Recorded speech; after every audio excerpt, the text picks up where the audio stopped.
told you Rick isn't actually the smartest man in the universe? Yeah, it's all a cover-up to protect his ego. And once you spot the cracks, everything starts making sense. Today, we're breaking down the real intelligence rankings of every major character in the show. And trust me, what we found changes everything.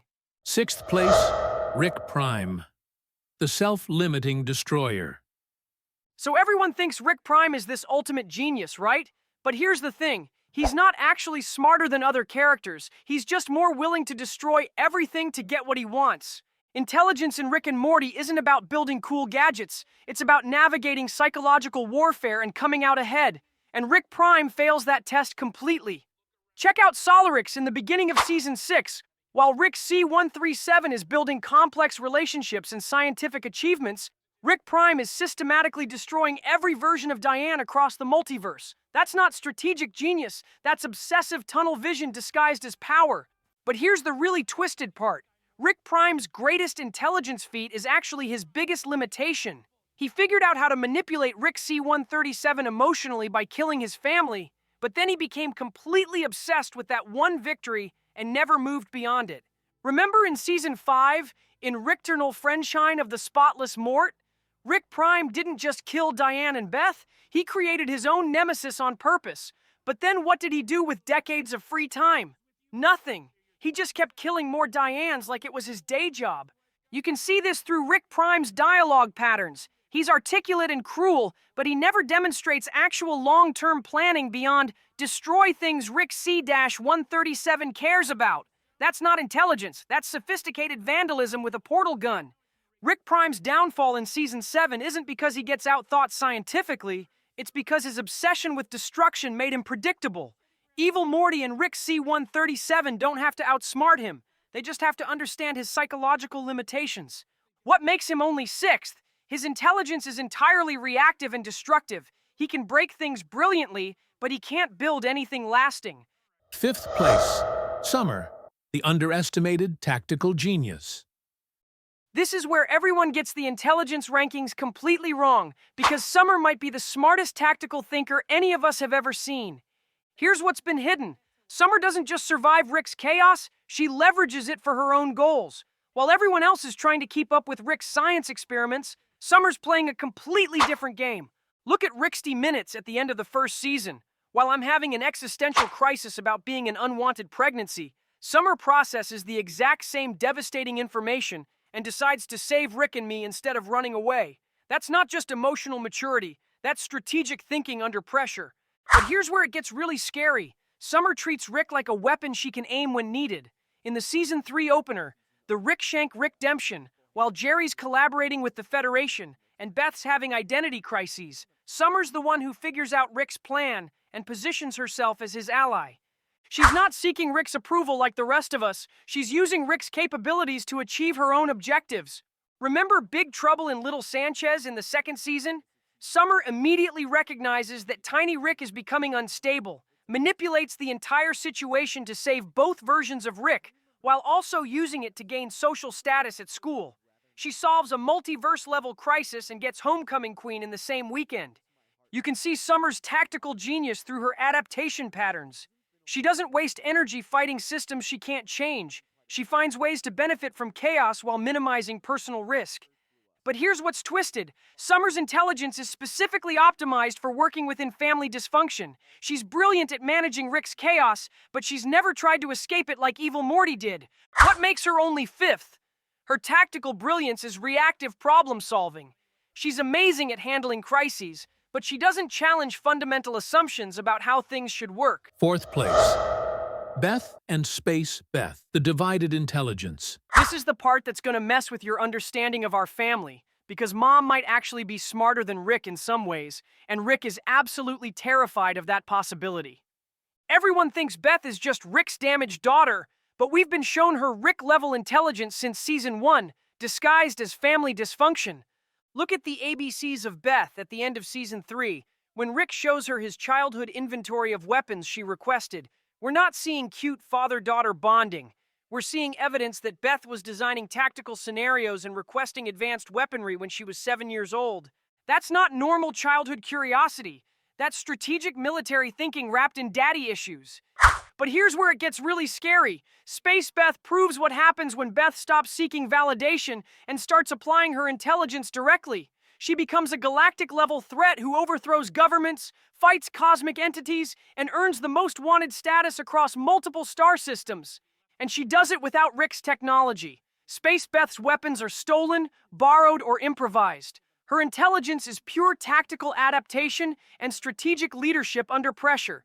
You can see this split through the clone situation. Regular Beth chooses to stay but remains emotionally stunted because she's still orbiting Rick's approval. Space Beth leaves and immediately becomes more dangerous than most Ricks because she's applying Rick-level intelligence to empire building instead of science experiments. But here's the twisted part. Both versions of Beth make the same fundamental mistake. They use their intelligence to avoid processing trauma instead of healing from it. Look at Bethic Twinstinct. From late in Season 6, when both Beths meet, they literally start dating themselves because they're too emotionally damaged to connect with anyone who isn't exactly like them. That's brilliant strategic intelligence being sabotaged by emotional dysfunction. Both Beths have Rick-level problem-solving abilities and superior emotional manipulation skills, but they apply them to maintaining dysfunction instead of creating growth. What makes them only fourth? Their intelligence is reactive rather than proactive, and it's limited by their desperate need for Rick's approval. They could probably outsmart Rick if they stopped caring what he thought, but they can't stop caring. Third place, Morty, the accelerating wild card. Oh geez, this is where I have to talk about myself, and I probably shouldn't know half of this stuff, but here's what everyone misses about Morty's intelligence. We're not just seeing character growth, we're seeing intelligence acceleration under extreme stress that's honestly kind of scary. Season 1. Morty screams, follows orders, gets traumatized. Season 4. Morty disarms neutrino bombs, questions Rick's logic, makes independent decisions. Season 7. Morty deconstructs narrative tropes, manipulates outcomes, challenges Rick directly. Every adventure forces me to adapt, and unlike other characters, I actually learn from mistakes instead of repeating them. But here's the really messed up part. My intelligence isn't developing randomly. It's developing in direct response to Rick's psychological manipulation. Every time Rick tries to make me feel stupid, I get a little bit smarter out of spite. Look at the Vat of Acid episode from the 4th season. Rick designs an elaborate punishment to teach me not to question him, but what actually happens? I learn to manipulate reality-altering technology and nearly break the universe to maintain a relationship. That's not stupidity, that's applying advanced scientific concepts to emotional problems in real time. You can see this through my dialogue patterns. Early seasons, I stammer and ask questions. Later seasons, I make statements and demand explanations. My intelligence is becoming more assertive and less reactive. But here's what's really messing with my head.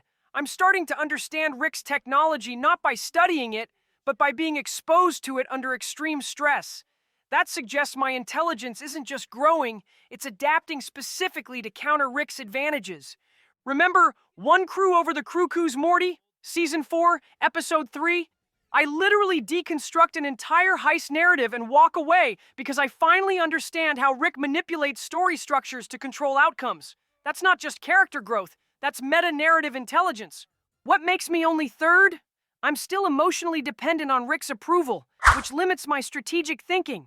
But based on what Evil Morty accomplished, that emotional dependency might be the only thing holding me back from something much more dangerous. Second place, Rick C-137, the multiversal scientist.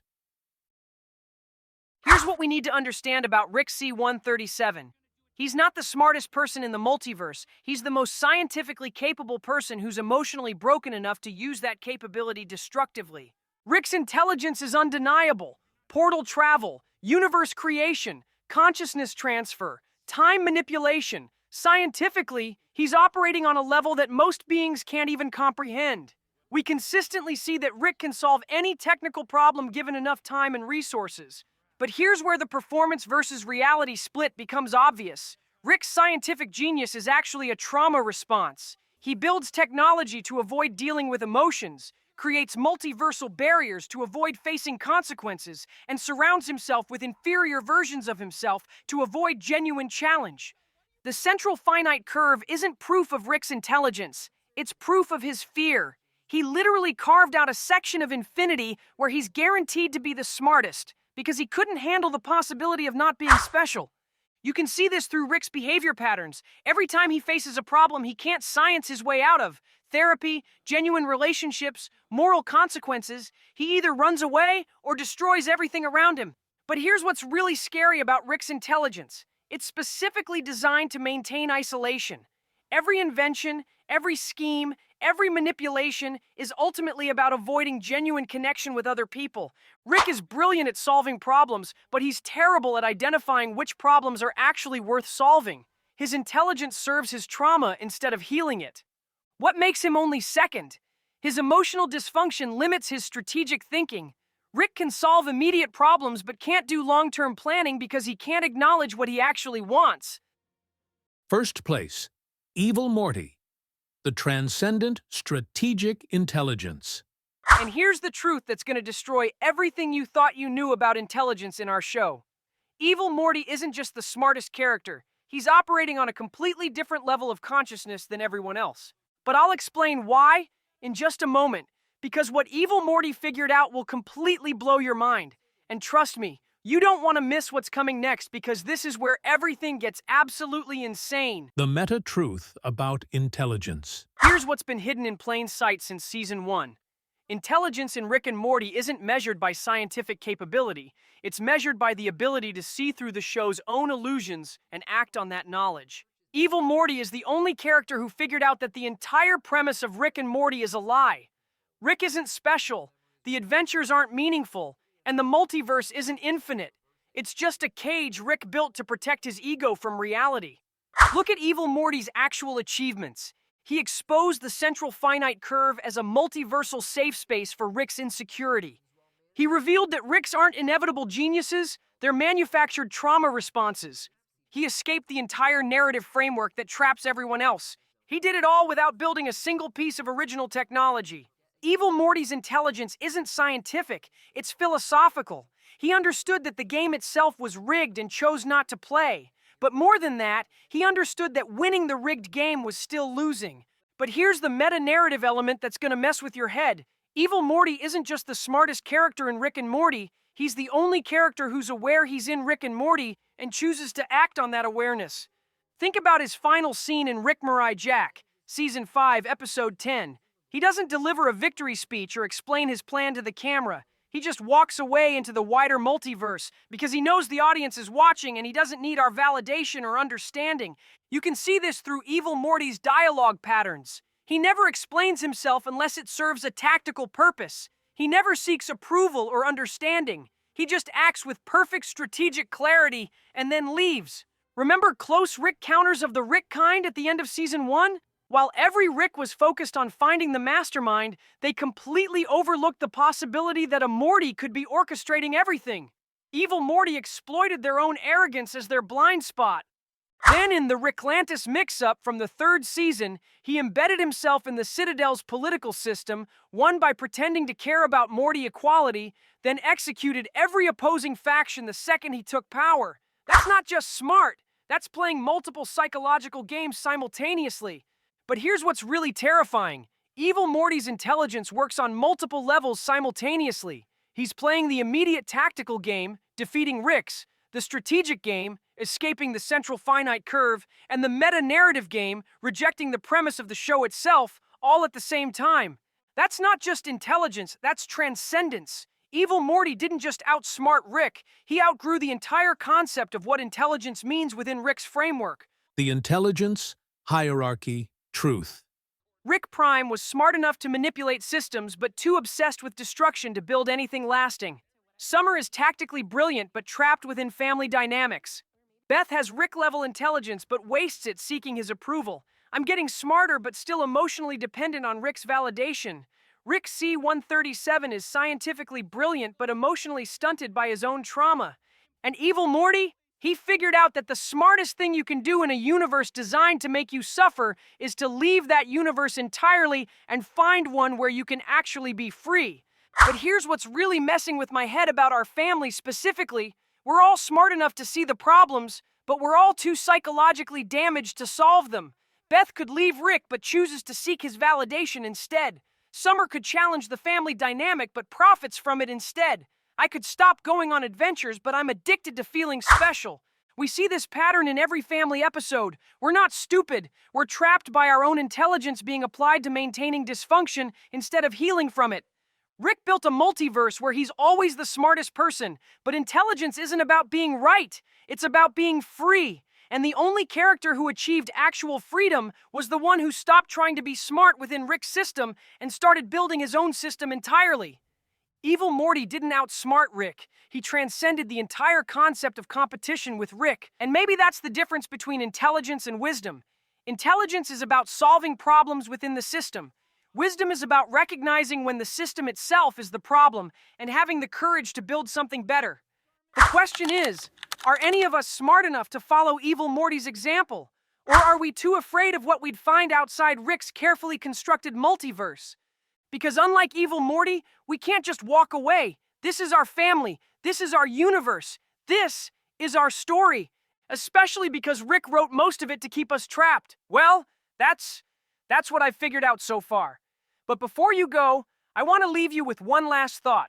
Remember that thing I said about smart families being the most dysfunctional ones because they use their intelligence to maintain problems instead of solving them? Yeah, I think I figured out why Rick really keeps us around. But that's just the beginning. Because in the next videos, we're diving into the insane truth behind psychological warfare hidden as family bonding, and you won't believe what we found. Oh, wow, Morty. Real deep stuff there. Psychological warfare disguised as family bonding. Did you get that from a self-help book or just pull it out of your burp ass? But hey, if you guys want more of Morty's Amateur Psychology Hour, go ahead and hit that subscribe button. Like the video if you think my grandson's actually onto something here, and drop a comment with your own theories about how I'm apparently the mastermind of family dysfunction. I'll be in the garage doing actual science while you figure out cartoon family dynamics. Yeah, so please subscribe if you want to see more of this, and let me know in the comments if you think I'm onto something or if Rick's right and I'm just